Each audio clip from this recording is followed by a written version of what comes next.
चंपा सोरेन जिंदाबाद। झारखंड के मुख्यमंत्री चंपा सोरेन जिंदाबाद। झारखंड के चंपा सोरेन मुख्यमंत्री जिंदाबाद। जय झारखंड। हेमंत सोरेन जिंदाबाद। कांग्रेस के ही हैं, वो बीजेपी के नहीं हो सकते, क्योंकि राम भगवान का जो मर्यादा पुरुषोत्तम राम भगवान, उनका जो मर्यादा है वो हम लोग फॉलो करते हैं। हम लोग कभी युवाओं को बिगाड़ते नहीं है, हम लोग कभी दारू मुर्गा खिला के युवाओं को बर्बाद होने के लिए नहीं छोड़ते, कभी गुंडागर्दी वाला विचारधारा हम लोग का नहीं है, कभी किसी को परेशान करने वाला विचारधारा नहीं है। हम लोग दुश्मनों के साथ भी अच्छा व्यवहार रखते हैं, जो भगवान श्री राम सिखाते हैं। भगवान श्री राम स्त्री के साथ कैसा आचरण हो वो सिखाते हैं, जो इनको नहीं पता है। तो ये कैसे हो सकते हैं राम भक्त? तो ये बस गुमराह करने वाला बात है। और हम लोग रामनवमी हो चाहे कोई भी त्योहार हो, हम लोग चुनाव में ही राम का जिक्र क्यों होता है? राम जी का जिक्र चुनाव वही में तो आपको बता रहे हैं कि यहीं पे भटकाने वाला बात किया जाता है, क्योंकि ये लोग मुद्दे से भटकाने का काम करते हैं। यहाँ पे हजारीबाग लोकसभा एजुकेशनल हब होना चाहिए कि नहीं होना चाहिए? यहाँ पे स्टूडेंट्स का भरमार है कि नहीं है? यहाँ पे अच्छे अच्छे वेल क्वालिफाइड गाँव से निकल के बच्चे आते हैं, लेकिन उनको प्लेटफॉर्म नहीं मिलता है। उनको एजुकेशनल हब यहाँ पे जो बनाना चाहिए, पूर्व सांसद को उनको बहुत अपॉर्चुनिटी मिला, सेंटर में उनका काफ़ी प्रभाव था। हमने तो देखा कि बड़े बड़े अडानी अंबानी के साथ उनकी बैठकें होती थी।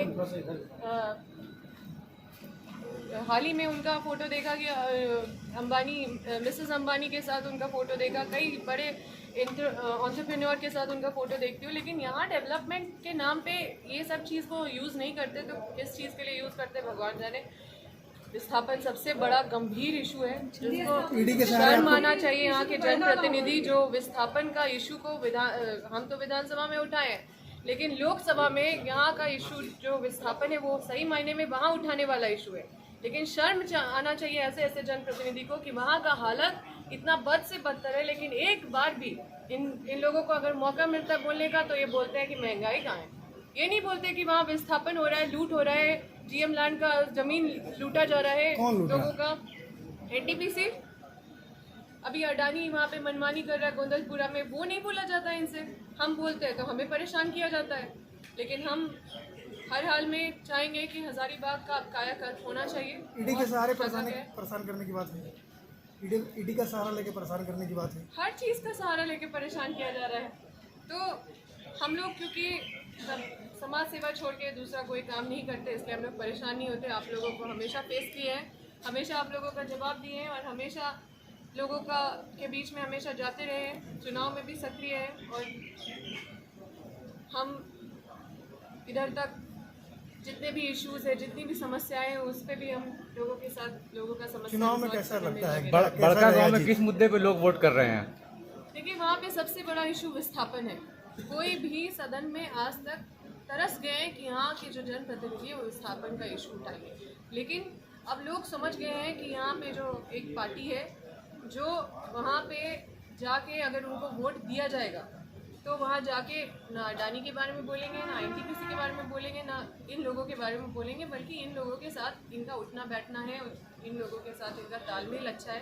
तो इनके आने से और क्या हालत होगा क्षेत्र का, वो इनको भली भांति पता है। हमारे क्षेत्र की जनता को, हमारी क्षेत्र की जनता से कुछ भी नहीं छुपा हुआ है, सब कुछ वो जानते हैं, काफ़ी समझदार है। वो जानते हैं कि इस बार उनको क्या निर्णय लेना है, क्योंकि उनको अपना जल जंगल ज़मीन बचाना है, उनको अपना अधिकार बचाना है, उनको अपना बच्चों का भविष्य बचाना है। और ये सारा अंधकार में चला जाएगा अगर कोई भी गलत निर्णय या गलत फैसला अगर किसी के द्वारा लिया जाता है।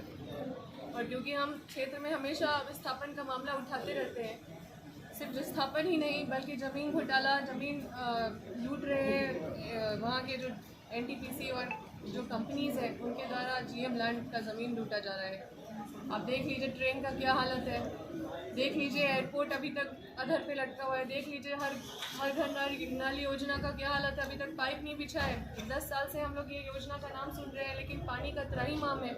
आप देख लीजिए कि किस तरह से बेरोजगारी का आलम छाया हुआ है, लेकिन कोई एक व्यक्ति इस इशू को आज तक लोकसभा में नहीं उठाया है कि बेरोजगारी इतना बढ़ गया, इतनी बड़ी बड़ी कंपनी है, लोकल लोगों को कैसे सेटल किया जाए। एनटीपीसी का पॉलिसी को चेंज करने का बात कभी नहीं किया इन लोगों ने। एनटीपीसी साफ बोलती है कि हम नौकरी नहीं दे सकते, हम ज़मीन के बदले नौकरी नहीं दे सकते। लेकिन ये लोग सीधा पब्लिक के पास जाते हैं, बोलते हैं एनटीपीसी तो बोलती है कि नौकरी नहीं दे सकते। क्या इस चुनाव में यही मुद्दा होगा, खास करके बड़का गांव का जो क्षेत्र है? देखिए, बड़का गांव का विस्थापन इशू है, बेरोजगारी इशू है, जमीन का लूटना इशू है। वहाँ पे जिस तरह से सेंट्रल स्कीम आज तक कोई भी लोकसभा में अगर आया है इस क्षेत्र में, तो आप बता दीजिए कोई भी सेंट्रल स्कीम, मतलब केंद्र मंत्री बनाए जाने के बाद भी यहाँ पे जो सांसद है उनका अच्छा प्रभाव केंद्र में रहने के बाद भी पूरा लोकसभा वंचित रहा है यहाँ पे अच्छे अच्छे प्रोजेक्ट से।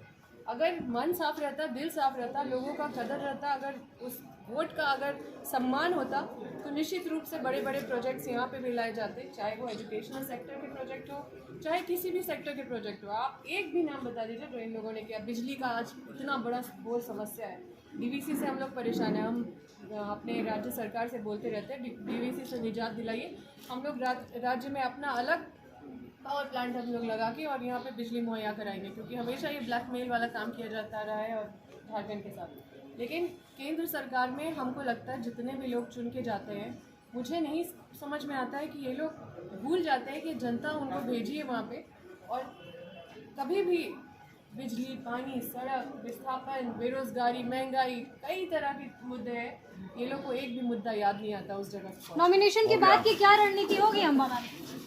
नॉमिनेशन के बाद की क्या रणनीति होने वाली?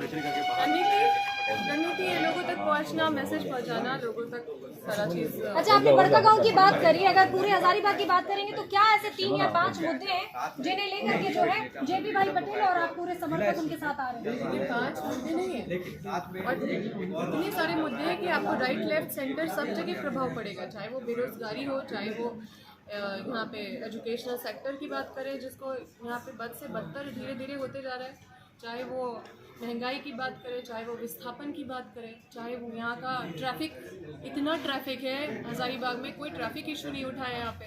कई तरह की समस्या, एक समस्या नहीं है, लेकिन एक भी समस्या किसी ने उठाया